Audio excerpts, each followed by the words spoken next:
اللي حصل النهاردة في مباراة مصر وأوزبكستان دي فضيحة من الآخر كده. مصر خسرت النهاردة من أوزبكستان بثنائية نظيفة في بطولة العين الدولية بعد أداء أكتر من كارثي حقيقي.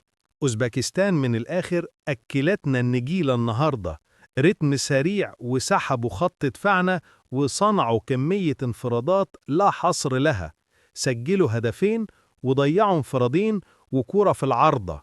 لولا ستر ربنا كان زمان مصر خسرانة 4 و5 كمان.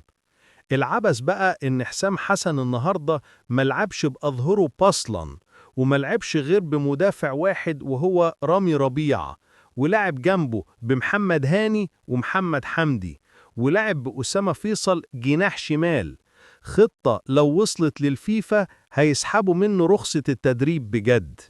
حسام حسن كان مستور وسط منتخبات زي سيراليون وجيبوتي، وأول ما لعب أمام كرواتيا وأوزبكستان خسر وظهر على حقيقته.